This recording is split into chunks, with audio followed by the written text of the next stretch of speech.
ہوتا ہے، لب حضور کے ہلتے ہیں، بات حضور کے منہ سے نکلتی ہے، لیکن کائنات کا رب جبریل امین کے ذریعے دنیا میں یہ پیغام بھجوا دیتے ہیں، وَمَا يَنطِقُ عَنِ الْهَوَىٰ ان ہوا الا وحی یوحا۔ دنیا میں بسنے والے لوگوں صرف نبوت اس پہ آکے مکمل نہیں ہوئی، اس پہ آکے تو باتیں ہی ختم ہو گئی، اس پہ آکے تو ذاتیں ہی ختم ہو گئی، اس لیے کہ بولتا یہ ہے، بات خدا کی ہوتی ہے، لفظ اس کے ہوتے ہیں، کلام خدا کا ہوتا ہے، منہ اس کا ہوتا ہے، وہی رب کی ہوا۔ سبحان اللہ۔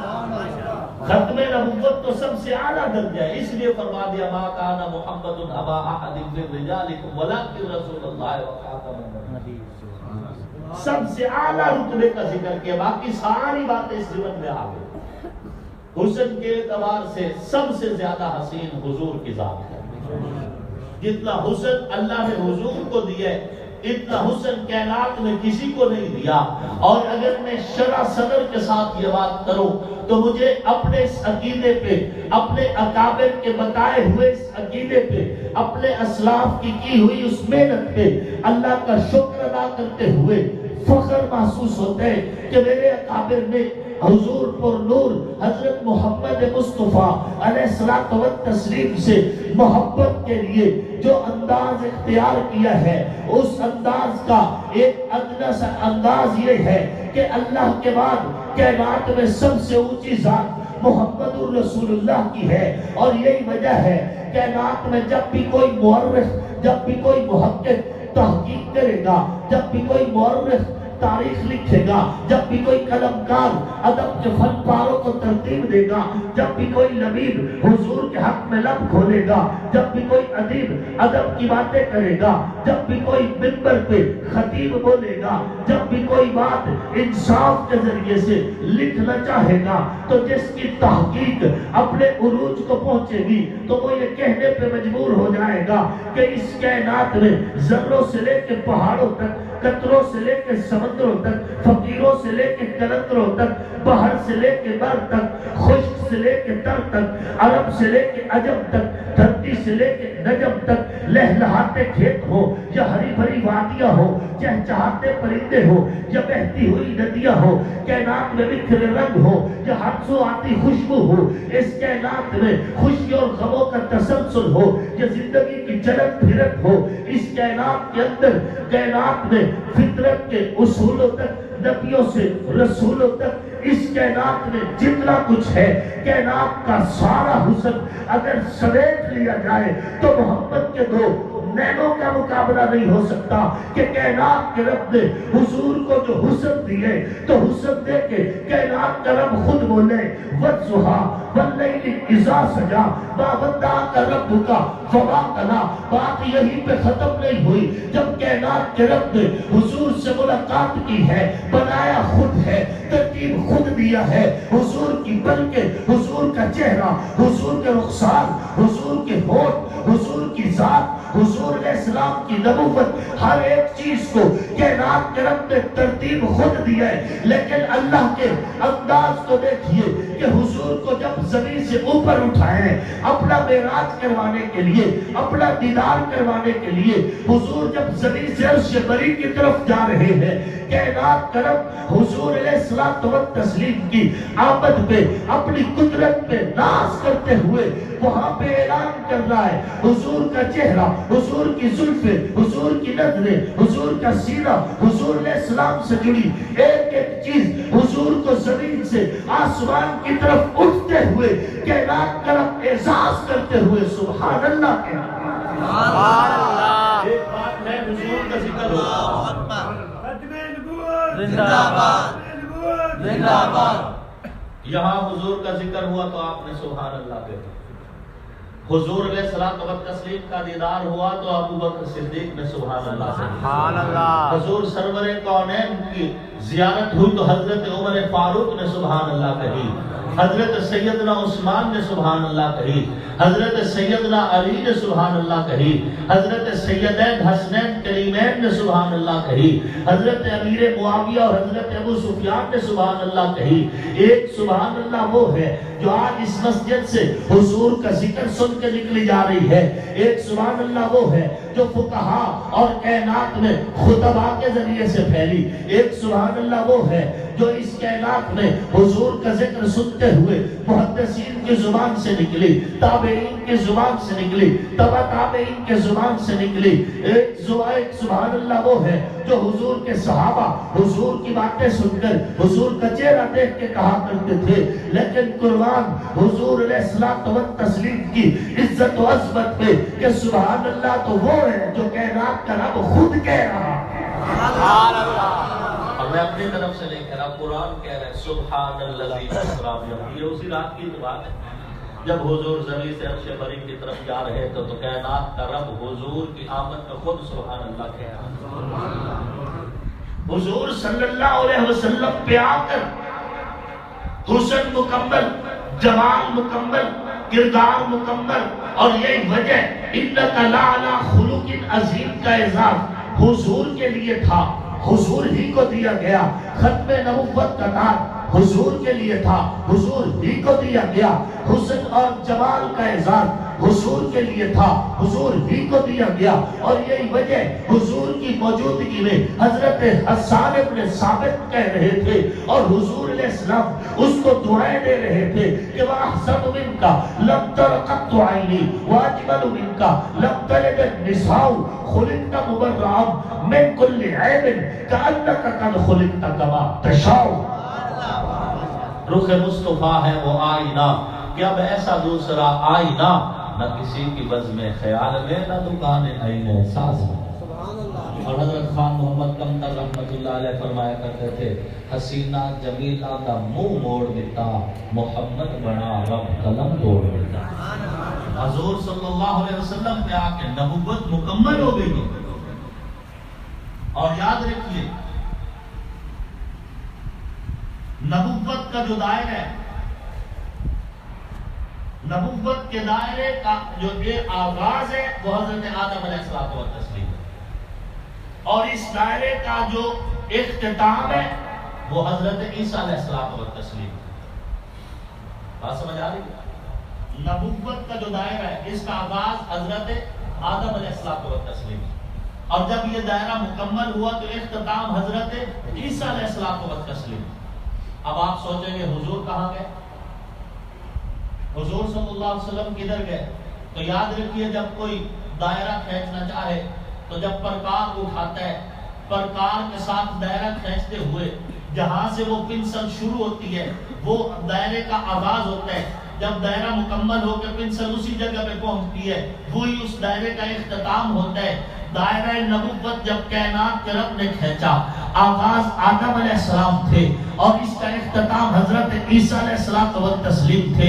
اب حضور کہاں؟ تو یاد رکھیے جب بھی پرکار کو گھمایا جائے سب سے پہلے ایک مرکز کا انتخاب کیا جاتا ہے، ایک محور کا انتخاب کیا جاتا ہے، ایک نقطے کا انتخاب کیا جاتا ہے، اس مرکز پہ پرکار رکھ کے پھر پرکار کو گھمایا جاتا ہے تو دائرہ ترتیب میں آتا ہے۔ کائنات کے رب نے جب نبوت کا دائرہ کھینچنا چاہا تو جس جگہ کو، جس ذات کو اللہ نے مرکز بنایا، محور بنایا، اس ذات کو محمد رسول اللہ کہتے ہیں کہ حضور کو مرکز بنا کر حضور سے اس پرکار کو رکھ کے دائرہ کھینچا تو آدم سے لے کے عیسیٰ تک انبیاء کا انتخاب ہو گیا۔ نظریہ میرا نہیں ہے، نظریہ میرے اکابر کا ہے، میرے اسلاف کا ہے، اصحاب محمد کا یہی نظریہ، فقہا کا یہی نظریہ ہے۔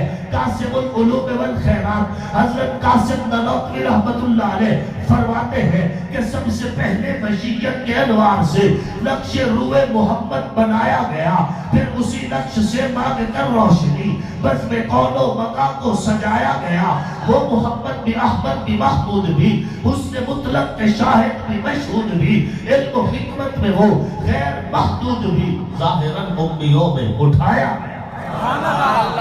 حشر کا غم مجھ کو کیوں کر ہو قاسم، میرا آقا ہے وہ میرا مولا ہے وہ جس کے دامن میں جنت بسائی گئی، جس کے ہاتھوں میں کوثر لٹایا گیا۔ مرکز تو حضور کی ذات ہے، وہ محور تو حضور ہے جہاں سے ابتدا ہو رہی ہے نبوت کی، اور حضور علیہ السلام اس کائنات کے مرکزی کردار ہے۔ حضور سراج منیر ہے، ایسا سورج جو روشن ہی روشن ہے، ایسا سورج جس کی روشنی بیچنے والے اگتاتے نہیں، ایسا سورج جس کی روشنی وسعت والی ہے، چاند کی طرح ٹھنڈک والی ہے۔ حضور سورج ہے، اور اس آسمان کے سورج جیسے نہیں۔ آسمان کا سورج نہ نکلے تو روشنی نہیں دیتا۔ حضور طلوع نہیں ہوئے، تورات میں حضور کی روشنی، زبور میں حضور کی روشنی، انجیل میں حضور کی روشنی، آدم علیہ السلام کے دور میں حضور کا ذکر، نوح کی کشتی میں حضور کا ذکر، داؤد علیہ السلام کے ترانوں میں حضور کا ذکر، حضرت سلیمان کی سلطنت میں حضور کا ذکر، ایوب علیہ السلام کی دعاؤں میں حضور کا ذکر، یعقوب علیہ السلام کی اداؤں میں حضور کا ذکر، ابراہیم علیہ السلام کی وفاؤں میں حضور کا ذکر، اسماعیل علیہ السلام کی رضاؤں میں حضور کا ذکر، حضرت موسیٰ کلیم کی دعاؤں میں حضور کا ذکر، حضرت عیسیٰ کی بشارتوں میں حضور کا ذکر۔ یہ سورج آسمان کا نہیں نکلتا تو روشنی نہیں دے سکتا۔ حضور ابھی اس کائنات میں آئے نہیں، روشنیاں پہلے سے۔ یہ سورج نکل بھی آئے تو دھند آ جاتی ہے، دھند سمجھتے دسکا میں بھی آئی ہے، پھر جب دھند آتی ہے تو روشنیاں غائب ہو جایا کرتی ہیں، اور صرف روشنی غائب نہیں ہوتی، مقصد بھی غائب ہو جایا کرتے ہیں، پھر بندے بھی غائب ہو جایا کرتے ہیں۔ دھند آنے سے روشنی متاثر ہو جاتی ہے۔ یہ ضمن ناپ کے جو ہے تلفظ کے لیے بات ہے، بات سمجھ آ رہی ہے؟ دھند آ جائے تو سورج کی روشنی متاثر ہو جاتی ہے۔ جب سورج کی روشنی متاثر ہو جائے تو معلوم ہوا کہ یہ سورج اپنی روشنی میں کامل نہیں ہے۔ حضور ایسا سورج ہے، جب فاران کی چوٹی پہ طلوع ہو گئے تو پاؤں میں آنے والے کانٹے رکاوٹ نہ بنے، راستے میں کھودے گئے گڑھے رکاوٹ نہ بنے، جسم پہ ڈالی گئی اوجری رکاوٹ نہیں بنی، راہوں میں پھینٹے گئے پتھر رکاوٹ نہیں بنے، طائف میں مارے گئے پتھر رکاوٹ نہیں بنے، شیب ابی طالب کی قید رکاوٹ نہیں بنی، ہجرت مدینہ رکاوٹ نہیں بنی، بیٹیوں کو ملنے والی طلاقیں بھی رکاوٹ نہیں بنی۔ آپ علیہ السلام جب طلوع ہو گئے تو طلوع ہونے کے بعد پھر کوئی چیز حضور کی راہوں میں رکاوٹ نہیں بنی۔ حضور کی روشنی پھیلتی گئی، بڑھتی گئی، مکہ سے مدینہ تک، مدینہ سے شام تک، شام سے یمن تک، یمن سے عراق تک، عرب سے عجم تک، دھرتی سے نجم تک، شرق سے غرب تک، شمال سے جنوب تک حضور کی روشنی پھیل رہی ہے، پھیلتی رہے گی۔ اور حضور نے فرمایا تھا کہ میرا یہ دین کچے اور پکے مکان میں داخل ہو کے رہے گا۔ یہ آسمان کا سورج نکل بھی آئے، سامنے دھند بھی نہ ہو، بادل بھی نہ ہو، جس کو گرہن لگ سکتا ہے، اور جس کو گرہن لگ رہا ہے وہ اپنی روشنی میں کامل نہیں ہے۔ حضور ایسا سورج ہے، آپ علیہ السلام کے لیے گرہن کا سوال ہی پیدا نہیں ہوتا۔ حضور ایسا سورج ہے جس پہ صبح ہے تو اب صبح ہی رہے گی، جس پہ سویرا ہے تو اب سویرا ہی رہے گا۔ اس سورج کی صبح کو شام نہیں ہے، اس سورج کے سویرے کو اندھیرا نہیں ہے، اس سورج کے دن کو رات نہیں ہے، اس سورج کے عروج کو زوال نہیں ہے۔ جب یہ طلوع ہو گئے ہیں تو کائنات کے رب نے وعدہ کیا ہے وَلَلْآخِرَةُ خَيْرٌ لَكَ مِنَ الْأُولَىٰ۔ محبوب، ہر ابھرتا ہوا سورج تیرے عروج کی گواہی بن گیا۔ نعرہ تکبیر، اللہ اکبر، زندہ باد۔ سامنے محترم، سورج نکل بھی آئے، سامنے بادل نہ ہو، گرہن بھی نہ لگے، جون کا چمکتا ہوا سورج سر کے اوپر چمک رہا ہو، کوئی رکاوٹ نہیں درمیان میں، آپ اپنے کمرے میں بیٹھے ہیں، کھڑکیاں بند کر لی، دروازے بند کر دیے، روشن دان بند کر دیے، درزیں بند کر دی، سوراخ بند کر دیے، سورج چمک رہا ہے، گرہن بھی نہیں لگی ہوئی، بادل بھی نہیں ہے، پھر بھی روشنی کمرے میں آ سکتی نہیں، روشنی آ سکتی نہیں، اس لیے کہ یہ سراج ہے، حضور سراج منیرہ ہے۔ ایسے سورج ہیں جس کی روشنی کو کوئی چیز رکاوٹ نہیں بن سکتی. کوئی گھر کے دروازے بند کر لے, دل کی کھڑکیاں بند کر لے, سوچوں کے دریچے بند کر لے, کانوں میں روئی ڈال لے, تلوار نیام سے نکال لے, حضور کو شہید کرنے کی قسم کھا لے, قبیلے کے ساتھ وعدہ کر کے نکلے کہ میں حضور کو شہید کر کے آؤں گا. حضور ایسا سورج ہے کہ حضور کی روشنی قرآن کی تلاوت کی صورت میں کانوں کے راستے رس گھولتی ہوئی, دل کے دروازے کھولتی ہوئی, ذہن کے دریچے کھولتی ہوئی جناب عمر کو قاتل سے عادل بنا دیتی ہے. جہاں نظر محمد کا نشانہ ٹھہر جاتا ہے وہاں اپنا تو اپنا ہے, بیگانہ ٹھہر جاتا ہے. حضور ہر اعتبار سے کامل بھی ہے, اکمل بھی ہے, مکمل بھی ہے. اور سورج ہوتا ہی وہ ہے جو روشن ہو. بات سمجھ آ رہی ہے؟ سورج ہوتا ہی وہ ہے جو ڈیم لائٹ ہو, وہ سورج ہو سکتا نہیں. بات سمجھ آ رہی ہے؟ جس کو گرن لگ رہی ہے پردیش گرن شدہ ڈیم لائٹ ہے, یہ سورج نہیں ہے. اللہ کا ہر نبی اپنے دور کا حسین ترین انسان تھا. ہر نبی جس دور میں آدم علیہ السلام تھے روئے زمین پر آدم سے بڑھ کے حسین کوئی نہیں تھا. جس دور میں نوح علیہ السلام تھے روئے زمین پر نوح علیہ السلام سے بڑھ کے حسین اور کوئی نہیں تھا. اللہ کا ہر نبی اپنے دور کا حسین ترین انسان ہوتا ہے اور ہر نبی اپنے دور کا کامل اکمل اور مکمل انسان ہوتا ہے. اور اللہ کا ہر نبی جسمانی, ظاہری, باطنی, قولی, فعلی ہر اعتبار سے ہر خامی سے پاک ہوتا ہے. بس ہر عیب سے پاک ہوتا ہے. کسی نبی کی طرف نہ کسی قولی عیب کی نسبت کی جا سکتی ہے, نہ کسی جسمانی عیب کی نسبت کی جا سکتی ہے. اللہ کا ہر نبی ہر عیب سے پاک ہوتا ہے. اور یاد رکھیے جس طرح عقیدہ ختم نبوت کا اس کا دفاع ضروری ہے, اب یہ عقیدہ رکھنا ضروری ہے, اس کے بغیر ایمان نہیں رہتا. اسی طرح یہ عقیدہ بھی رکھنا ضروری ہے کہ حضور خاتم المعصومین ہے. ختم عصمت کا بھی وہی کیفیت اور وہی حیثیت ہے دین کے اندر جو ختم نبوت کی ہے. جس طرح حضور پہ آ کے نبوت مکمل ہو گئی, حضور پہ آ کے عصمت بھی مکمل ہو گئی. اب حضور کے بعد اس کائنات میں کوئی نبی بھی نہیں آ سکتا, حضور کے بعد اس کائنات میں کوئی معصوم بھی نہیں آ سکتا. عصمت بھی حضور پہ مکمل ہو گئی. حضور خاتم النبیین بھی ہے, حضور خاتم المعصومین بھی ہے. یہ بات ذہن میں رکھنا. ختم نبوت اور ختم عصمت ایک ہی باب کے دو نام ہیں. اگر ختم عصمت کا دروازہ کھولو گے تو ختم نبوت کا عقیدہ مجروح ہو جائے گا. ختم نبوت کے لیے دروازہ کھلے گا تو ختم عصمت کا عقیدہ مجروح ہو جائے گا. اللہ کا فضل ہے, ہمارے اکابر اور اسلاف نے ختم نبوت پر بھی پہرا دیا ہے, عقیدہ ختم عصمت پر بھی پہرا دیا ہے. حضور کے بعد اس کائنات میں کوئی بھی معصوم نہیں ہے. صحابہ کرام رضوان اللہ تعالی علیہم اجمعین محفوظ ہیں, معصوم صحابہ بھی نہیں ہے. بات سمجھ آ رہی ہے؟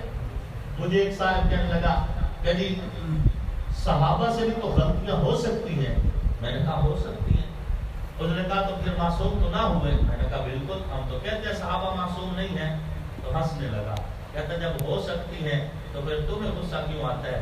میں نے کہا بات سمجھ. ایک بچہ ہوتا ہے, بچے کی فطرت میں ہے شوخیاں, کبھی ادھر اچھلے گا, کبھی ادھر کودے گا, کبھی ادھر بھاگے گا, کبھی ادھر بھاگے گا, چھیڑ چھاڑ کرنا, اچھل کود کرنا, شوخی کرنا, یہ بچے کی فطرت میں ہے. لیکن یہی بچہ جب اپنے استاد کے پاس بیٹھا ہو تو شوخی کرتا ہے. اس کی فطرت میں ہے شوخی. یہی بچہ اپنے باپ کی انگلی پکڑ کے چل رہا ہو تو شوخی کرتا ہے. میں نے کہا صحابہ کرام معصوم نہیں تھے, ان سے خطا کا صدور ممکن تھا, لیکن جب انہوں نے اپنے ہاتھ حضور کے ہاتھوں میں دے دیے تو اب یہ محفوظ ہو گئے جس طرح شاگرد استاد کے پاس بیٹھا ہوا محفوظ ہوتا ہے. لقد رضی اللہ عن المؤمنین اذ یبایعونک تحت الشجرہ. جب صحابہ نے اپنے ہاتھ حضور کے ہاتھ میں دے دیے تو اب صحابہ محفوظ ہو گئے. جب قرآن کہہ رہے, حضور کہہ رہے, اللہ کا فرمان کہہ رہے کہ صحابہ محفوظ ہو گئے تو تجھے کس بات کی تکلیف ہے؟ بات سمجھ آ رہی ہے؟ صحابہ معصوم نہیں ہے, محفوظ بھی ہے, مغفور بھی ہے. بات سمجھ آ رہی ہے؟ صحابہ محفوظ بھی ہے اور صحابہ مغفور بھی ہے. یاد رکھیے حضور کی علمی سیرت کا نام قرآن ہے.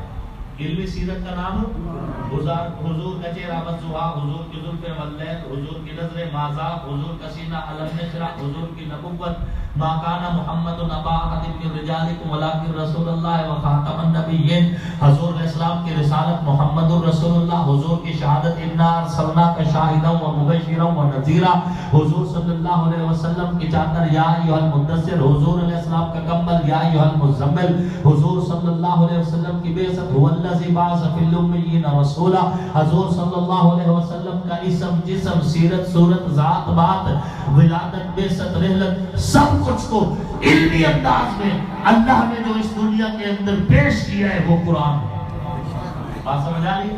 اور میں نہیں کہہ رہا، حضرت سیدہ کائنات سیدہ عائشہ صدیقہ سلام اللہ علیہا فرما رہی ہیں کان خلقہ القرآن، پورے کا پورا قرآن حضور کی سیرت ہے.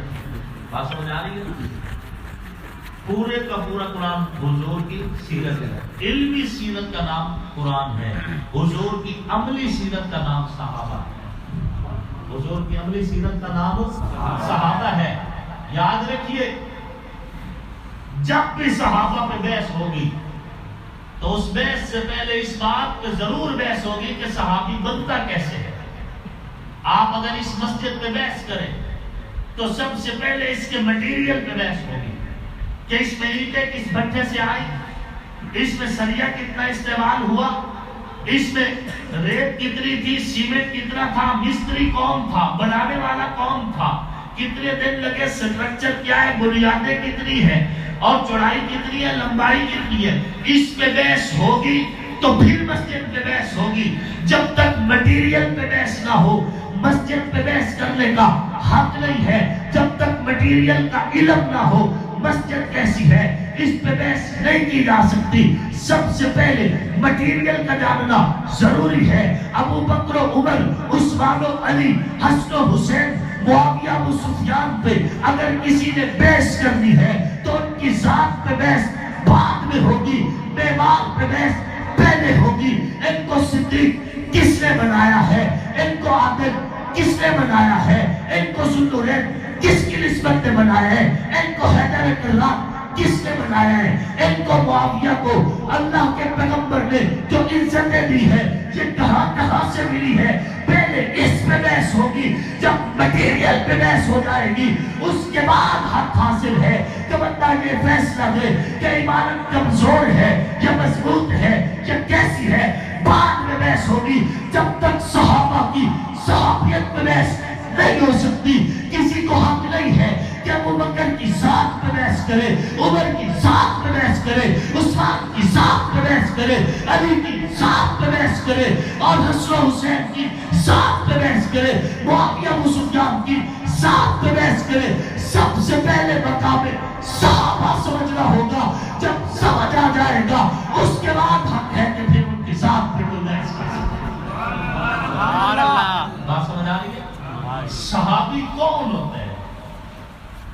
جب صحابی بنتا کیسے ہے، جب یہ بات سمجھ آ جائے گی پھر بحث کی جائے. اب ایک بندے کے پاس ترازو ہے، اس میں وہ 3 کلو زیادہ سے زیادہ تول سکتا ہے. کیپیسٹی چھوٹے بڑے ترازو ہوتے ہیں، اس کی کیپیسٹی جو ہے میکسیمم ہے وہ 3 کلو تول سکتا ہے. آپ اس کے اوپر 10 من وزن لے کے بیٹھے ہو، کیا خیال ہے؟ وزن بتائے گا؟ اس کی کیپیسٹی نہیں ہے. آج کے دور کا بندی چرسی گناہوں میں لکھڑا ہوا بندہ کسی بھی طبقے کا ہو، کیا یہ ابو بکر صدیق کو تولے گا؟ ابو بکر صدیق کا جو ہے فیصلہ یہ کرے گا؟ عمر کو یہ تولے گا کہ آسمان کے ستارے بھی جس کی نیکیوں کے سامنے تھوڑے رہ جائے، جنت کے سارے دروازے جس کا استقبال کرے، کیا اس ابو بکر کو یہ آج کے دور کا بندہ تولے گا؟ آسمان کے فرشتے بھی جس کا حیات کرتے ہو، کیا اس عثمان کو آج کے بندہ، آج کے دور کا تو بندہ تولے گا؟ جس کو حضور فرمایا علی تو دنیا میں بھی میرا ویر ہے اور آخرت میں بھی میرا ویر ہے، کیا اس کو تولو گے؟ حضور صلی اللہ علیہ وسلم تشریف لے کے جا رہے ہیں، پیچھے سے حضرت حذیفہ جا رہے ہیں. حضور علیہ السلام نے پوچھا کون ہو، اور پھر خود ہی فرمایا حذیفہ، جی یا رسول اللہ میں حذیفہ ہوں۔ حضور صلی اللہ علیہ وسلم نے فرمایا حذیفہ، اللہ نے جب سے کائنات بنائی ایک فرشتہ پیدا کیا، وہ فرشتہ آج تک زمین پہ نازل نہیں ہوا، آج پہلی بار زمین پہ نازل ہوا، اور یہ بشارت لے کے آیا ہے کہ فاطمہ جنتی عورتوں کے سردار ہے اور حسن حسین جنتی جوانوں کے سردار ہے۔ سبحان اللہ۔ کیا ان کو آج کے دور کا بندہ بولے گا؟ تم شکر ادا کرو، تم اہل سنت ہو، نہ تم رافضی ہو نہ ناسبی ہو۔ اللہ نے تمہیں محفوظ کی ہے ناسبیت سے بھی رافضیت سے بھی۔ اللہ کا شکر ادا کرو۔ ایمان کے دو پر ہیں، ایک پر کا نام اصحاب محمد ہے اور ایک پر کا نام آل محمد ہے، اور جس کے دونوں پر سلامت پرواز ہوئی کرے گا، جس کا ایک پر ہو دوسرا نہ ہو، ایک پر جتنا بھی صحت مند ہو خطرے میں ہے، یا اسے رافضیت کا کتا کھا جائے گا یا ناسبیت کا کتا کھا جائے گا۔ ان دونوں کتوں سے اگر بچنا ہے تو آل محمد سے بھی محبت کرو، اصحاب محمد سے بھی محبت کرو۔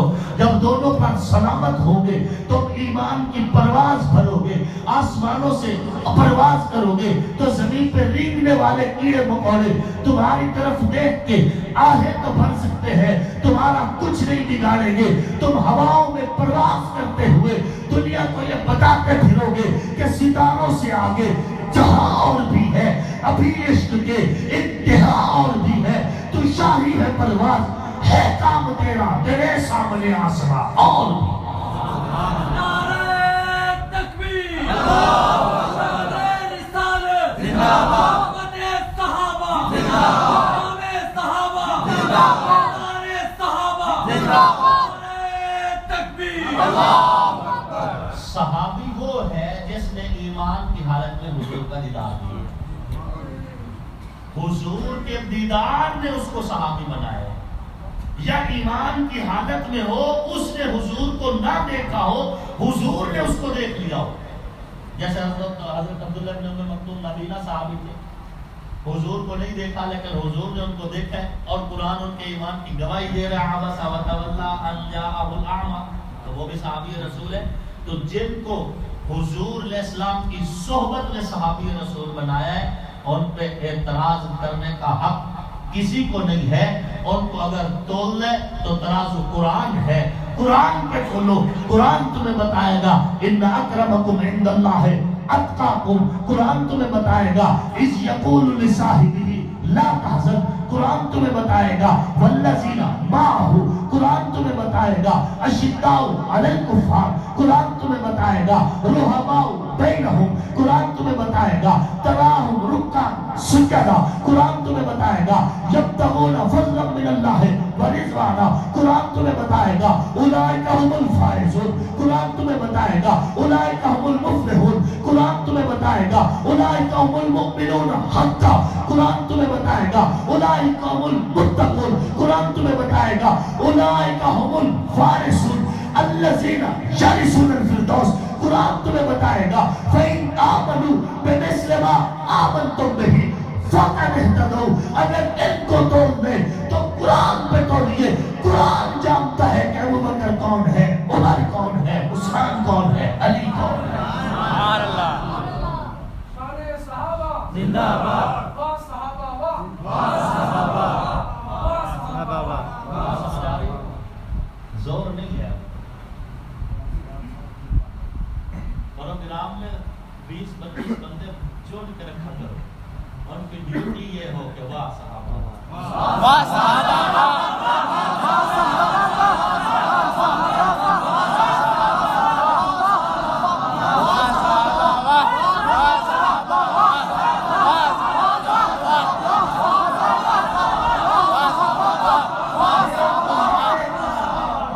تمہارے شہیدوں کے لہو کا سراج ہے یہ نعرہ، یہ آج جو تم آواز لگا رہے ہو، یہ اورنگزیب فاروق کی نہیں بولا، اس کے پیچھے شہیدوں کی قطار بول رہی ہے۔ سبحان اللہ۔ جو انبیاء، جو حضور کے صحابہ کے لیے شہید ہوئے، جب وہاں پہنچے تو اللہ نے ان کو عزتیں دی، تو وہاں ان کی روح کہہ رہی تھی واہ صحابہ واہ، یہاں پہ اورنگزیب فاروقی کی آواز کہہ رہی تھی واہ صحابہ واہ۔ واہ صحابہ،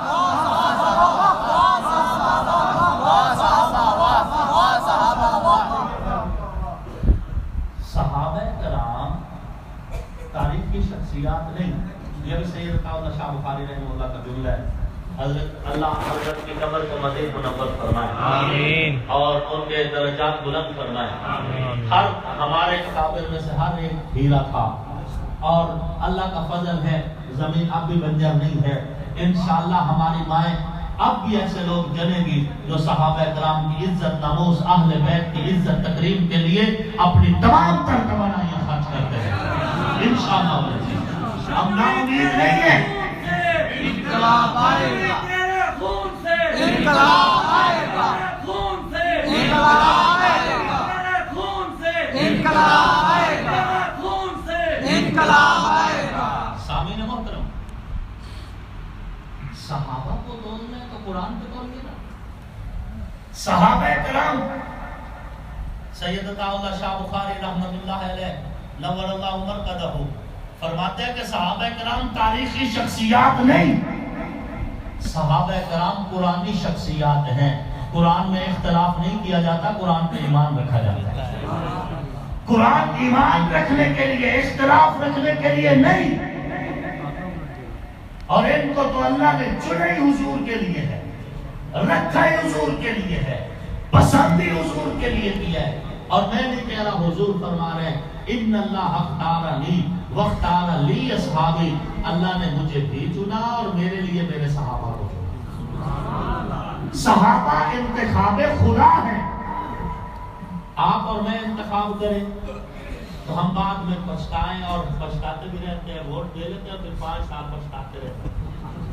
اور جی ہم نے تو سمجھا تھا بڑا اچھا آدمی ہے جی، ایاک نعبد و ایاک نستعین سے بات شروع کرتا ہے، حضرت عمر کی مثالیں دیتا ہے اور ریاست مدینہ کی باتیں کرتا ہے.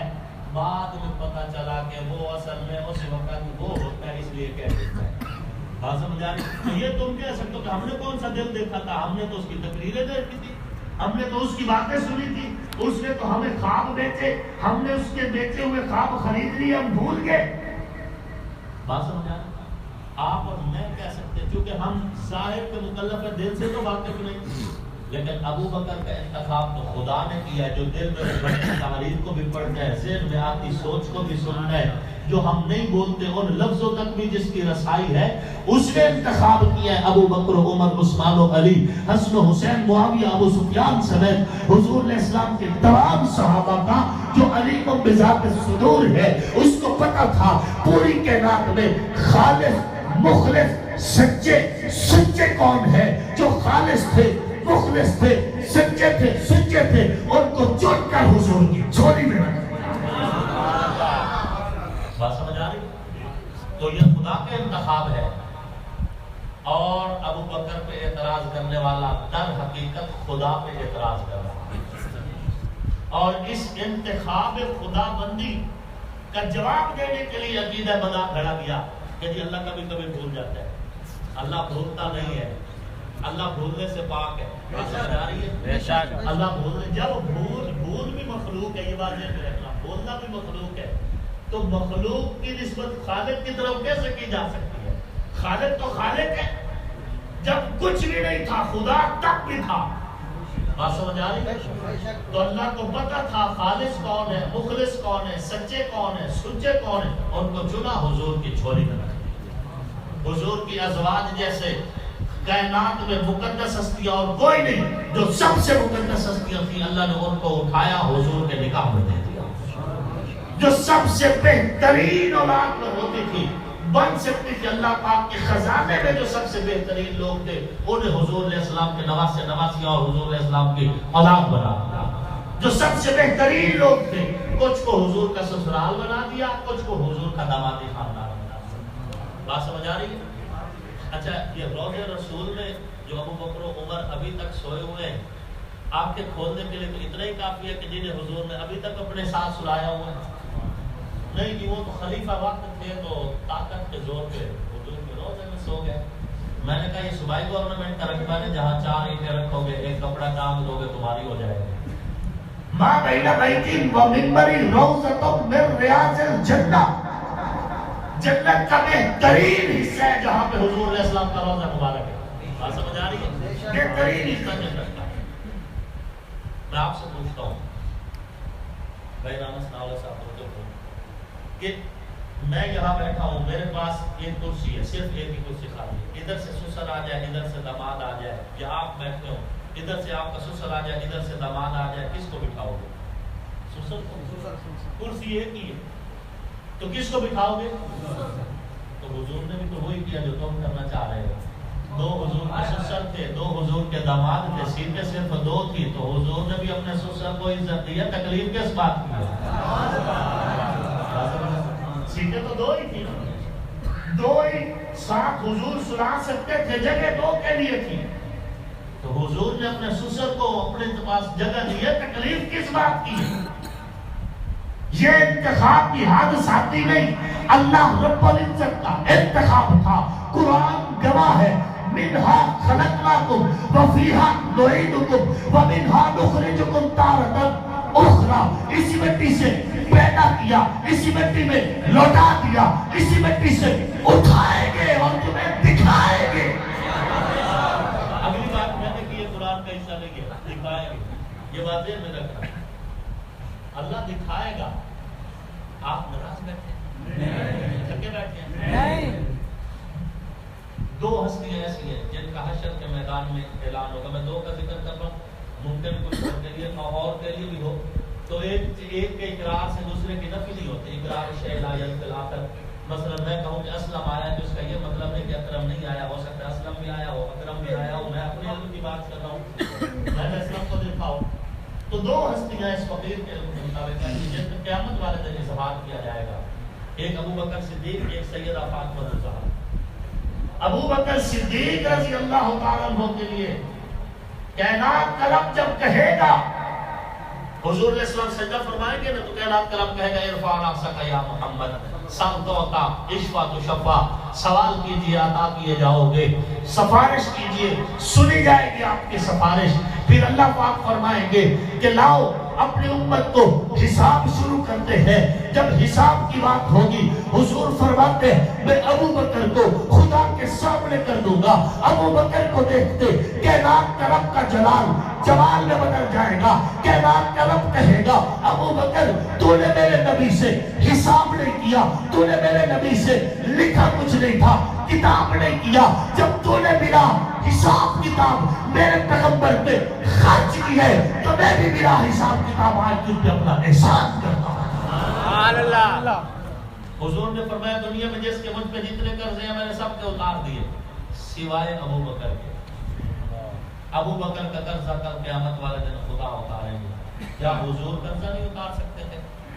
کیا خیال ہے؟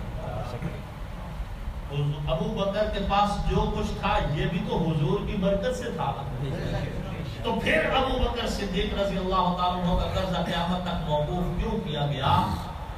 اس لیے کہ اللہ اور اس کے رسول کی چاہت یہ تھی جو قرآن کے کہنے پہ نہ مانے، نبی علیہ السلام کے فرمان کے کہنے پہ نہ مانے، اصحاب محمد و آل محمد کے کہنے پہ نہ مانے، فقہا تابعین تبع تابعین کے کہنے پہ نہیں مانیں گے، جو دنیا میں حضور کے ساتھ سوئے ہوئے روزے میں ابو بکر الصدیق اور حضرت عمر کے مزار ساتھ ساتھ ہونے پہ بھی نہیں مانیں گے۔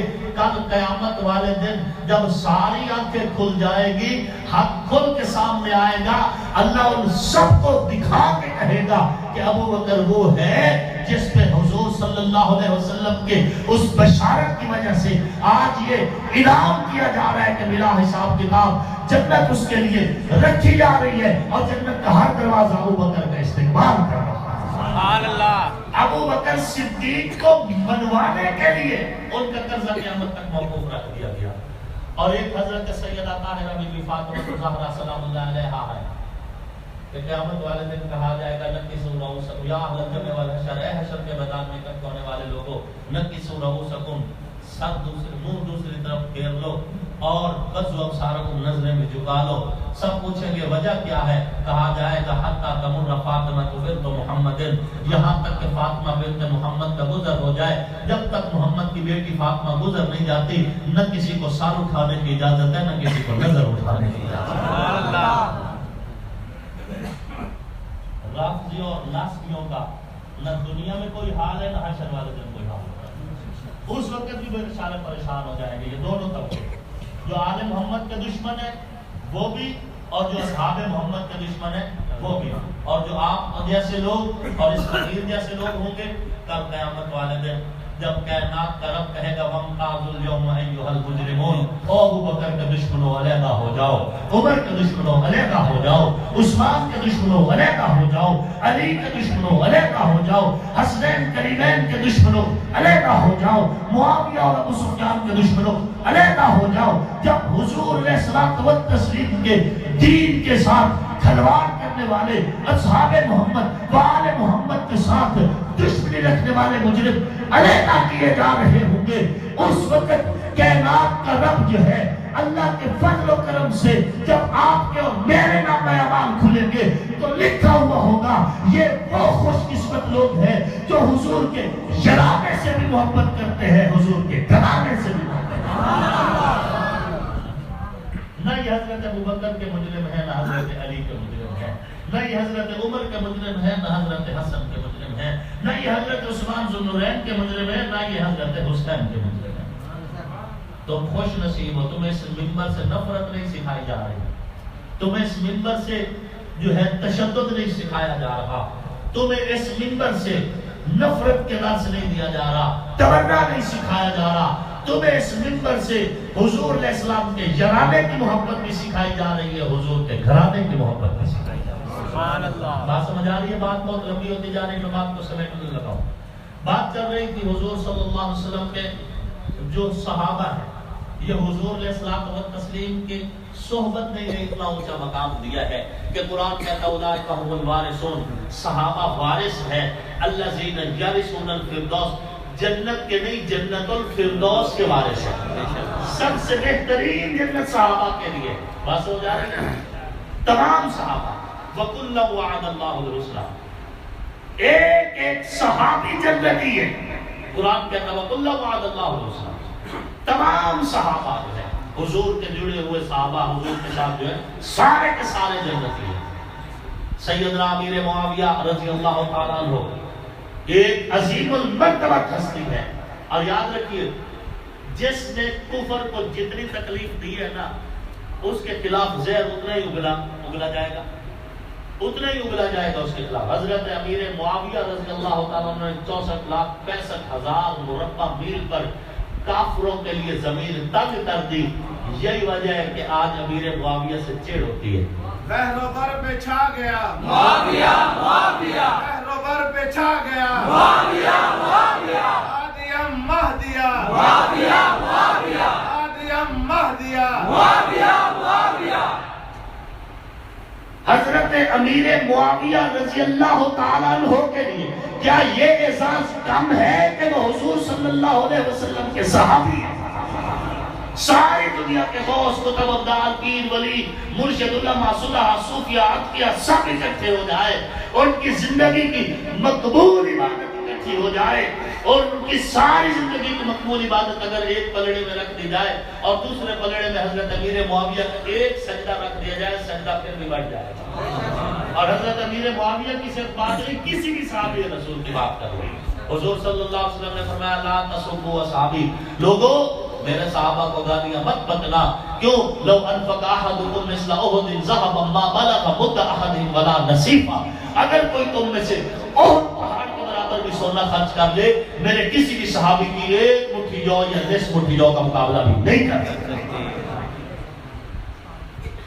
حضرت مولا علی کرم اللہ وجہہ نے فرمایا تھا لوگوں امیر معاویہ کے بارے میں ذہن میلا مت کیا کرو. جس دن امیر معاویہ اٹھا لیے گئے تمہارے سر تان سے یوں جدا ہو کے زمین پہ گریں گے جیسے حنظل کا پھل اپنے پودے سے جدا ہوتا ہے. حنظل آپ کی بولی میں کس کو کہتے ہیں؟ کوڑ. تم اپنے پودے سے جڑو اور جاتے جاتے تھوڑا سا بھی اسے ٹھوکر لگاؤ اور ٹوٹ کے جا گرتا ہے، ٹوٹ کے دور جا گرتا ہے. حنظل کا پھل جتنی تیزی سے اپنے پودے سے ٹوٹتا ہے تمہارے سر اپنے تن سے یوں جدا ہوں گے جس دن امیر معاویہ اس دنیا میں نہ رہے. حضرت علی فرماتے ہیں اللہ ہوگا ہم ابو بکر صدیق کی الف سے لے کر حضرت علی کی جا تک ہر صحابی سے محبت اپنا ایمان سمجھتے ہیں. بے شک. رہی بات دفاع صحابہ کے حوالے سے یہ ہم پہ اسی طرح فرض ہے جس طرح 5 وقت کی نماز فرض ہے، اور ہم نے یہ فرض ادا کرتے رہتے ہیں انشاءاللہ، ہم نے یہ فرض ادا کرتے رہنا انشاءاللہ العزیز۔ جس فورم پر، جس مقام پر، جس جگہ پر، جس چوک میں، جس چوراہے میں، جس گلی میں، جس بازار میں، جس زمانے میں ہم جہاں پر بھی پہنچیں گے، ہم انشاءاللہ یہ آواز لگاتے رہیں گے کہ لے شوق سے نام صحابہ کا، کر چرچا آپ صحابہ کا، کر طلب ہے تجھ کو جنت کی تو پلہ تھا صحابہ۔ صحابہ ہمارے ایمان کی بات ہے، ہمارے دین کی بات ہے، اور دین کو چھپایا نہیں جاتا، دین کا اظہار کیا جاتا ہے۔ ایمان کو چھپایا نہیں جاتا، ایمان کا اظہار کیا جاتا ہے۔ اور تم امیر معاویہ کی بات کرتے ہو، ہم تمہیں حضرت وحشی پہ تبرہ نہیں کرنے دیں گے۔ امیر معاویہ تو بہت بڑی ہستی ہے، ہم تمہیں حضرت وحشی پہ بھی نہیں تبرہ کرنے دیں گے۔ اللہ پاک نے جس کو چن لیا، اللہ پاک کے چناؤ پہ ہمیں جو ہے اعتماد ہے، اور ہم کون ہوتے ہیں اعتماد کرنے والے؟ ہماری ڈیوٹی ہے اس چناؤ کا جو ہے احترام کرنا اور اس کو اپنے لیے حرز جا بنانا۔ دیکھیں نا جنگ بدر ہے، حضور نے دعا کے لحاظ اٹھایا، اللہم اہلک فرعون حاضر امت ابا جہل، اے اللہ اس امت کے فرعون ابو جہل کو ہلاک کر۔ حضور دعا کر رہے ہیں بدر کے میدان، اور اسی ابو جہل کا بیٹا حضرت اکرمہ صحابی رسول بنے رضی اللہ عنہ۔ تمہیں کوئی تکلیف کس بات کی ہے؟ رب جس کو چاہے جہاں سے ہدایت دے دے۔ ابو جہل کا بیٹا صحابی رسول بنے حضرت اکرمہ رضی اللہ تعالیٰ، اور پھر جنگیں لڑی، پھر شہید ہوئے۔ آپ اور ہم کون ہوتے ہیں کہ ہمیں اتنا جی فلاں کا بیٹا ایسا ہے اور فلاں کا باپ ایسا ہے؟ آپ کون ہوتے ہیں تبصرہ کرنے والے؟ اللہ نے جن جن کو چنا، کوئی دیکھے کوئی قریشی تھا، عتبہ شیبہ ابو جہل ابو لہب قریشی تھے، ہاشمی تھے، مکی تھے، رشتہ دار تھے، محروم رہ گئے۔ جن کو اللہ نے چنا حبشہ سے اٹھایا حضور کے قدموں میں بٹھا دیا، روم سے لیا حضور کے قدموں میں بٹھا دیا، بنو قبیلہ غفار سے لیا حضور کی جھولی میں ڈال دیا، آپ علیہ الصلوۃ والتسلیم کی جھولی میں ڈال کے جن کو اللہ نے چنا تھا ان کو صحابی بھی بنا دیا، رضی اللہ بھی بنا دیا۔ بات ختم کرنے لگا۔ حضرت پیران پیر شیخ عبد القادر جیلانی نور اللہ برکاتہ سے پوچھا گیا کہ حضرت امیر معاویہ کے بارے میں آپ کا کیا نظریہ ہے؟ حضرت پیران پیر شیخ عبد القادر جیلانی رحمہ اللہ نے فرمایا میرا دل کرتا ہے کسی چوراہے پہ بیٹھ جاؤں، وہاں سے امیر معاویہ کا لشکر گزرے، وہ جو لشکر گزرنے کی وجہ سے جو دھول اڑتی ہے میرے جسم پہ پڑ جائے، میں سمجھوں گا اللہ نے میری بخشش کا اعلان کر دیا، اللہ نے میری بخشش کا اعلان کر دیا۔ حضور صلی اللہ علیہ وسلم نے فرمایا میری امت میں سب سے زیادہ بردبار امیر معاویہ ہے، امت میں سب سے زیادہ بردبار۔ اللہم اجعل معاویہ ہادیا مہدیا، اے اللہ امیر معاویہ کو ہادی بھی بنا، مہدی بھی بنا۔ حضرت عبداللہ بن عباس فرماتے ہیں بخاری شریف، حضرت عبداللہ بن عباس فرماتے ہیں رضی اللہ تعالیٰ عنہ کہ امیر معاویہ فقیہ امت ہے، امت کے فقیہ ہیں امیر معاویہ رضی اللہ تعالیٰ عنہ۔ تو جب قرآن کہے وَقُلْ اللَّهُ وَعَدَ اللَّهُ الْحُسْنَى، یہ حضرت امیر معاویہ کا حضور صلی اللہ علیہ وسلم فرمائے اللہم اجعل معاویہ کا ہادیا مہدیا۔ حضرت علی فرمائے کہ امیر معاویہ کو برا مت کہو۔ حضرت عبداللہ بن عباس فرمائے کہ امیر معاویہ امت کے فقیہ ہیں۔ اب اس سے اگلی بات ہے، یہاں سے اوپر کا جو حصہ تھا حضور صلی اللہ علیہ وسلم کا، اس حصے کے سب سے زیادہ مشابہ حضرت امام حسن پاک، اور یہاں سے نچلا حصہ جو حضور کا تھا اس میں سب سے زیادہ مشابہ حضرت حسین پاک کو تھی۔ بات سمجھ آ رہی؟ اچھا یہاں سے اوپر ہاتھ ہے، بات سمجھ آ رہی؟ یہاں سے اوپر ہاتھ ہے، تو جو ہاتھ امام حسن رضی اللہ تعالیٰ عنہ نے حضرت امیر معاویہ کے ہاتھوں پہ رکھا، یہ ہاتھ در حقیقت امام حسن کا نہیں مصطفیٰ کا ہاتھ، اور جو قدم امام حسین کا کربلا کی طرف اٹھا یہ قدم حسین کا نہیں حضور کا قدم تھا۔ بات سمجھ آ رہی ہے؟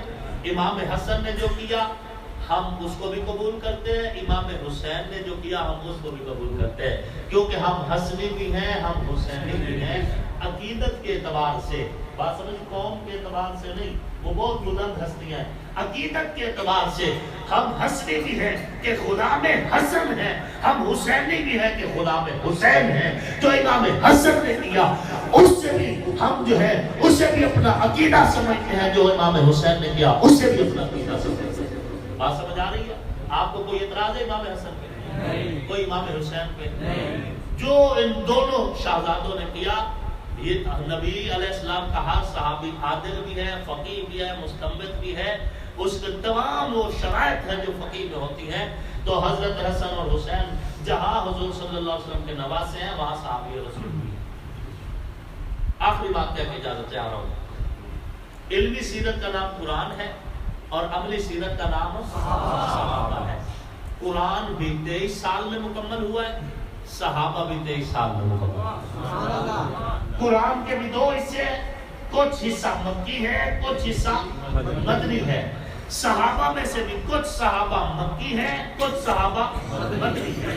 قرآن کے بھی 2 حصے ہیں، ایک حصہ مکی ہے، ایک حصہ مدنی ہے۔ صحابہ کے بھی 2 حصے ہیں، ایک حصہ السابقون الاولون ہے تو دوسرا حصہ والذین اتبعوہم بإحسان ہے۔ قرآن میں بھی 2 باتیں ہیں، کچھ آیات محکمات ہیں، کچھ آیات متشابہات ہیں۔ صحابہ میں بھی 2 حصے ہیں، کچھ صحابہ محکمات ہیں، کچھ صحابہ مشاجرات ہیں۔ قرآن کے محکمات پر بھی ایمان ضروری ہے، مشابہات پر بھی ایمان ضروری ہے۔ صحابہ کے محکمات سے بھی محبت ضروری ہے، مشاجرات سے بھی محبت ضروری ہے۔ قرآن کے محکمات بھی امت کو نفع دیتے ہیں، مشابہات بھی امت کو نفع دیتے ہیں۔ صحابہ کے محکمات بھی امت کو نفع دیتے ہیں، وہ صحابہ کے مشاجرات بھی امت کو نفع دیتے ہیں۔ بات سمجھ آ رہی ہے؟ اور آپ کو میرے لیے تو دین ہے ہی وہ جو صحابہ کا عمل ہے۔ حضور کا ہر عمل امت کے لیے دین نہیں ہے۔ کچھ عمل حضور کے ایسے جو صرف حضور کے لیے تھے۔ بات سمجھ آ رہی ہے؟ وہ حضور کے ساتھ خاص ہے۔ مثال کے طور پر ایک کام ایسے جو حضور نے کیا، صحابہ نے دیکھا کہ حضور نے کیا، پھر صحابہ نے بھی وہ کام اسی طرح کیا، تو یہ دین ہے۔ یہ کیا ہے؟ دین ہے۔ حضور صلی اللہ علیہ وسلم نے کیا فرمایا؟ صلو کما رأیتمونی اصلی، مجھے جیسے تم نے مجھے پڑھتے دیکھا ویسے نماز پڑھو۔ صحابہ نے ویسے پڑھی، ہمارے لیے وہی دین ہے جو صحابہ نے کیا۔ اچھا اگلی بات، ایک کام ایسا ہے جو حضور نے کیا، صحابہ نے دیکھا کہ حضور نے کیا، لیکن صحابہ نے وہ کام نہیں کیا تو اس کو نہ کرنا دین ہے۔ بات سمجھ آ رہی ہے؟ مثال کے طور پر حضور نے 11 شادیاں کی، کتنی؟ 11۔ صحابہ نے دیکھا کہ حضور نے 11 شادیاں کی، لیکن کسی بھی صحابی نے بیعت وقت 11 شادیاں نہیں کی تو نہ کرنا دین ہے۔ بات سمجھ آ رہی ہے؟ ہمارا دین وہ ہے جو صحابہ نے کی ہے۔ حضور نے جو کیا تھا وہ حضور کی خصوصیت تھی، حضور کا معجزہ تھا، حضور کے لیے اعزاز تھا، حضور کے لیے اللہ کا خاص انعام تھا۔ ہمارے لیے دین وہ ہے جس پہ صحابہ نے عمل کیا ہے۔ صحابہ نے بیعت وقت 4 شادیاں کی ہیں، 5ویں نہیں کی۔ آج اگر کوئی کہتے ہو کہ حدیث میں حضور نے 11 شادیاں کی، لہٰذا میں حدیث پہ عمل کر کے 5ویں شادی کرتا ہوں، پہلی 4 بھی فارغ، ایمان بھی فارغ، اسی طرح نا۔ اچھا ایک کام ایسا ہے جو حضور نے نہیں کیا، توجہ ہے؟ میں پریشان تو نہیں ہوئے؟ آپ کے وزیر اعظم کا حکم ہے کہ گھبرانا نہیں۔ بات سمجھ آ رہی ہے؟ میرا تو نہیں کیا، آپ کے وزیر اعظم کی بات ہے۔ میں تو اس وقت بھی کہہ رہا تھا تب تبدیلی عمران سے نہیں قرآن سے آئے۔ اس وقت شاید اسی کی مجھے سزا بھی دی گئی، پھر بھی میں شرمندہ نہیں ہوں، پشیمان بھی نہیں ہوں۔ اللہ کے ہاتھ سارا جہاں ناراض ہو، پرواہ نہ چاہیے، مد نظر تو مرضی ہے جانا چاہیے۔ رات کے 12 بجے تک ہم 16,000 کی لیڈ سے جیتے ہوئے تھے اور RTS بیٹھا اور ساتھ ہر شے بیٹھ گئی، صبح دیکھا تو 19,000 سے ہم ہارے ہوئے تھے، لیکن پھر بھی ہم شرمندہ نہیں۔ ہم اپنے رب کے ہر فیصلے پہ مطمئن ہیں، وہ جو کرتا ہے بہتر کرتا ہے۔ حسان کو ہی وہ شیء ہوا ہوا کرہ لکم، بسا اوقات تم کسی چیز کو پسند کرتے ہو، اللہ تمہارے لیے اس کو نہیں پسند کرتا، وہ میرے رب کا فیصلہ ہے، ہم اس کے ہر فیصلے پہ راضی ہیں۔ بات سمجھ آ رہی ہے؟ 73,000 ووٹ مجھے میرے اسی نظریے پہ ہی ملا ہے نا، مطمئن ہوں میں بات یہ کر رہا تھا کہ ایک کام ایسا ہے جو حضور نے نہیں کیا، صحابہ نے دیکھا کہ یہ کام حضور نے نہیں کیا، صحابہ نے پھر بھی کیا تو اس کو کرنا دین ہے. مثال کے طور پر حضور علیہ السلام کے زمانے میں با جماعت تراویح اور 20 تراویح کبھی بھی نہیں ہوئی. با جماعت اس ترتیب جیسے ہم ہو رہے ہیں، یہ تراویح کی کم سے کم مقدار 20 یہ حضرت عمر رضی اللہ تعالیٰ عنہ کے دور میں جو ہے مقرر کی گئی. اور یہاں پر بھی کچھ لوگوں کو تکلیف ہوتی ہے کہ جی یہ عمر کی بدعت ہے. اللہ تمہیں ہدایت دے اور ایمان بھی دے. عمر بدعت کے لیے نہیں عزت کے لیے مانگا گیا تھا. اللہم اعز الاسلام بعمر بن الخطاب. عمر کو بدعت کے لیے نہیں اسلام کی عزت کے لیے مانگا گیا ہے. اب عمر جو سوچتا ہے اس کی سوچ اسلام کی عزت ہے. اب عمر جو بولتا ہے اس کا بولنا اسلام کی عزت ہے. اب عمر جو کرتا ہے اب اس کا کرنا اسلام کی عزت ہے، بدعت نہیں. شاید کہ اتر جائے تیرے دل میں میری بات. خیر، حضور صلی اللہ علیہ وسلم نے پوری زندگی میں کسی بھی ماہ رمضان میں پورا قرآن الحم سے والناس تک ختم نہیں کیا. پوری زندگی میں کسی بھی ماہ رمضان کے اندر الحم سے لے کے والناس تک پورے قرآن کی تلاوت حضور نے نہیں کی. صحابہ نے دیکھا کہ حضور نے نہیں کی. پریشان ہو گئے. دل تو سوچنے بیٹھے ہو سمجھے اگر حضور نے کی تھی تو سانو امام مسجد کھڑا کر جی ہمیں پورا قرآن سناتے ہیں جی حضور نے تو نہیں کی. اور اللہ کے بندو قرآن مکمل ہوا ہے ذی الحج میں. رمضان پہلے گزر چکا تھا اور اگلا رمضان آنے سے پہلے حضور پردہ فرما چکے تھے. جب قرآن مکمل ہی نہیں ہوا تو حضور پورا قرآن پڑھتے کیا؟ سبحان اللہ، نعرہ تکبیر، اللہ اکبر. بات سمجھ آ رہی ہے؟ ذی الحج میں کہا گیا اللہ نے نازل کیا الیوم اکملت لکم دینکم واتممت علیکم نعمتی ورضیت لکم الاسلام دینا. تو ذی الحج میں قرآن مکمل ہوا ہے. جب رمضان گزرا ہے حضور کی زندگی کا آخری رمضان، اس وقت تک ابھی پورا قرآن نازل نہیں ہوا تھا، اس لیے حضور نے پورا قرآن نہیں پڑھا. اگلا رمضان آنے سے پہلے حضور دنیا سے پردہ فرما چکے تھے. اب صحابہ دیکھیں نا، صحابہ نے دیکھا کہ حضور نے پورا قرآن رمضان میں تلاوت نہیں کیا، لیکن صحابہ نے کیا. بات سمجھ آ رہی ہے؟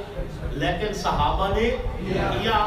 تو اب اس قرآن کو رمضان شریف میں تلاوت کے اعتبار سے سماعت کے اعتبار سے مکمل کرنا دین ہے. تو یہ تو میں تمہیں بتا رہا ہوں کہ دین وہ ہے جو صحابہ کا عمل ہے، جس پہ صحابہ نے عمل کیا ہے. صحابہ ہے تو دین ہے، صحابہ نہیں ہے تو دین نہیں ہے. یہ بات ذہن میں رکھنا. اسی لیے الحمدللہ ہم گلی بازار چوک چوراہے ہر جگہ پر یہ سوال لگاتے پھر رہے ہیں کہ اصحاب محمد حضور علیہ الصلوۃ والتسلیم کی نبوت کی روشنی ہے، حضور صلی اللہ علیہ وسلم کی نبوت کی خوشبو ہے، رسول اللہ علیہ الصلوۃ والتسلیم کی رسالت کی چاشنی ہے، رسول اللہ علیہ الصلوۃ والتسلیم کی تربیت کا نتیجہ ہے، رسول اللہ علیہ الصلوۃ والتسلیم کے اولین مرید ہے، رسول اللہ علیہ الصلوۃ والتسلیم کے اولین شاگرد ہے. اور ایسے شاگرد ہے کہ کائنات کے رب نے رسول اللہ کو مبارک دی ہے شاگردوں کی کامیابی پر. ایسے شاگرد ہے جو چلتے زمین پہ تھے، ان کے جوتوں کا کھڑکا بہشت بری تک سنائی دیا کرتا تھا. ایسے شاگرد ہے جن سے آسمان کے فرشتے حیا اتار لیتے ہیں. ایسے شاگرد ہے جو قرآن زمین پہ پڑھتے ہیں، تلاوت کی آواز جنت میں سنائی دیتی ہے. ایسے شاگرد ہیں کہ زمین پہ چلتے ہیں تو ہوائیں تابع رہتی ہے، زمین تابع رہتی ہے، آگ تابع رہتی ہے، دریا تابع رہتے ہیں. جدھر بڑھتے ہیں دروازے کھول دیے جاتے ہیں اور دنیا تاریخ یہ کہنے پہ مجبور ہو جاتی ہے کہ محمد کے صحابہ محمد کی شخصیت کے، کردار کے، نبوت کے، تربیت کے، تعلیم کا عکس ہے. یہ چلتے ہیں تو نبوت کے انداز میں بولتے ہیں، تو نبوت کے انداز میں سوچتے ہیں، تو نبوت کے انداز میں کرتے ہیں، تو نبوت کے انداز میں. اور ہماری صدا بھی گلی بازار چوک چلا ضلع ہر صوبے میں ہر علاقے میں پوری دھرتی پہ گئی ہے کہ اصحاب محمد سے وفا کی ہے، کر رہے ہیں، کرتے رہیں گے. وفائے کرتے کرتے مر جائیں گے، مرتے مرتے کر جائیں گے، لیکن انشاءاللہ نہ میرے اکابر نے صحابہ کو تنہا چھوڑا تھا، نہ ہم صحابہ کو تنہا چھوڑیں گے. میرے اکابر نے بھی ہر جگہ پہ لاشیں اٹھائی، لیکن صحابہ کو واہ صحابہ واہ کہا. ہم بھی اپنی لاشیں اٹھائیں گے. یہ اور بات ہے، اسلحہ نہیں اٹھاتے، ہم لاشیں نہیں گراتے، ہم تشدد نہیں کرتے، لیکن اپنے حق کے لیے، اپنے دین کے لیے، اپنے ایمان کے بچانے کے لیے، صحابہ اہل بیت کے لیے بولنا دہشت گردی نہیں ہے، تشدد پسندی نہیں ہے، عسکریت پسندی نہیں ہے. ہم انشاءاللہ ہر جگہ پر آواز لگاتے رہیں گے کہ واہ صحابہ واہ، واہ صحابہ واہ، واہ صحابہ واہ، تم پہ جا قربان صحابہ، واہ صحابہ واہ صحابہ، تم پہ جا قربان صحابہ، واہ صحابہ واہ صحابہ. تختوں تخت میں کوئی ایک چنا کرتے ہیں، ہم عجب شان سے دنیا میں دیا کرتے ہیں. تو کیا چیز ہے بندوق کسے کہتے ہیں؟ ہم تو ٹیکوں کی سفید چیز دیا کرتے ہیں. ہم کو اس وقت سے ملتا ہے شہادت کا سبق ماؤں کی گود میں جب دودھ پیا کرتے ہیں. واہ صحابہ واہ، واہ صحابہ واہ، واہ صحابہ واہ، واہ صحابہ واہ، واہ صحابہ واہ، واہ صحابہ واہ، واہ صحابہ واہ، واہ صحابہ واہ، واہ صحابہ واہ، واہ صحابہ واہ، واہ صحابہ واہ. سید نور الحسن شاہ بخاری رحمۃ اللہ علیہ الاصحاب فی الکتاب کے اندر لکھتے ہیں کہ گر ہستی سرور کو خالق نے سنوارا ہے، اصحاب کے دل خود ساقی کوثر نے سنوارے گا. اللہ رب العزت اس فقیر کا آنا قبول فرمائے، آپ سب کا بیٹھنا کہنا سننا قبول فرمائے. ہمیں ہماری نسلوں کو صحابہ و اہل بیت کے تقدس کے لیے آواز اٹھانے کے لیے قبول فرمائے. وما علینا الا البلاغ المبین. الحمدللہ رب العالمین والصلاة والسلام علی سید الانبیاء والمرسلین جزا اللہ ربنا محمد اللہ وآلہ.